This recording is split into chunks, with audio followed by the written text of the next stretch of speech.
Կոստանդնուպոլսո հայոց պատրիարք Սահակ arczepiskopos Մաշալյանն առաջարկել է սինոդական կառույց ստեղծել, որպես իշխանություն եկեղեցի հարաբերություններում ճգնաժամից ելք։ Այս հայտարարությունը նա արել է Վիեննայում գումարած եպիսկոպոսաց հավաքի բացման նիստին իր ուղերձում։ Թեմայի շուրջ խոսել են կրոնագետ փիլիսոփա Վարդան Խաչատյանի հետ։ Սինոդալ ղեկավարություն ասածը դա բազմագլուխ ղեկավարությունն է։ Սինոդալ ղեկավարություն լինում է երկու տարբերակով։ Մեկը ժամանակավոր ղեկավարությունն է, ընտրությունից ընտրություն, այսինքն ընտրությունների միջև ընկած, եթե ասենք վախճանվել է որևէ եկեղեցու գլուխ, այդտեղ կարող է լինել, ասենք սինոդալ ղեկավարություն, ինչեւ մյուս ընտրությունները։ Մյուս ընտրությունները արդեն նշված է, այս ինչ ժամանակով պետք է լինեն, այս ինչ տեղը պետք է լինեն, ժամանակավորապես, այսպես ասած, եկեղեցու գործերը սպասարկում է ինչ որ մի խումբ մարդու։ Մեր մոտ մեկին են նշանակում, ուրիշ տեղերում սինոդ է եղել, որպես այդպեսին, ասենք օրինակ Ռուսողապար եկեղեցու համար եղել է սինոդ։ Ռուսողապար եկեղեցին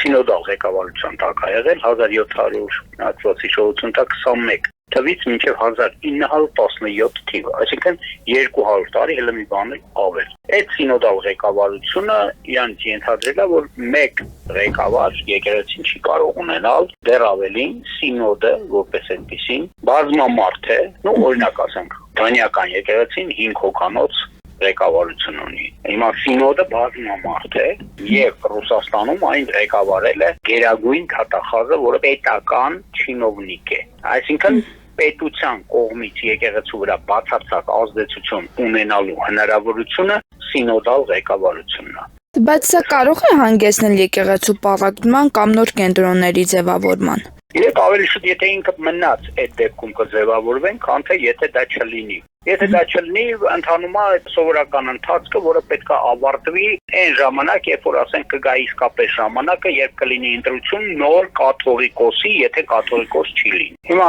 այդ դեպքում սովորական ընտրություններն են, սովորական ինչ որ կաթողիկոսական փոխանորդ է նշանակվում այդ դեպքում, բայց մեր դեպքը այսօրվա դրա հետ որևէ առնչություն չունի, որևէ աղերս դրա հետ չունի։ Եվ իշխանության կողմից ասենք սինոդալ ղեկավարությունը ամենայն հավանականությամբ դիտարկվում է այդ նույն տարբերակով, ինչ որ նշեցինք, իշխանության բացարձակ ազդեցությունը եկեղեցու ղեկավարության մեջ։ Ինչը այդ դեպքում արդեն կպառակտի եկեղեցին վերջնականապես մեր մոտ, որովհետև նրա բոլոր մասերը կառանձնանան եւ ըստ էության մենք կկորցնենք նաեւ Թուրքը կարճ ասած ծանրագույն հետևանքների կբերի ինքնությունից սկսած հայ ժողովրդի վերջացրած նրա միասնական հնարավոր գործելու տարբերակով աշխարհի մասշտաբով, որը այսօր ամենակարևոր բանն է երևի թե կվերանա։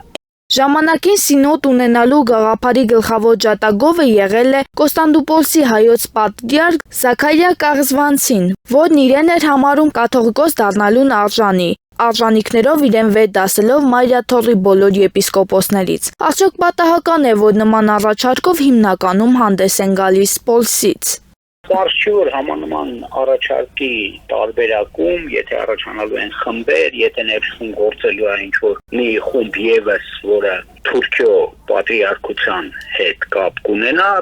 այնտեղ գործող մեր բոլոր պատրիարքությունները ուղիղ կապի մեջ են իշխանության հետ Թուրքիայի, ճիշտ է։ Եվ Թուրքիան ընդհանրապես քրիստոնեից կառույցների հանդեպ ունի խիստ վերահսկողություն։ Ասենք եթե այնտեղ գտնվում է համայն ուղղափառ եկեղեցու Կոստանդնուպոլսո պատրիարքը պետք է լինի պարտադիր կարգով թուրքական բանակ սպա։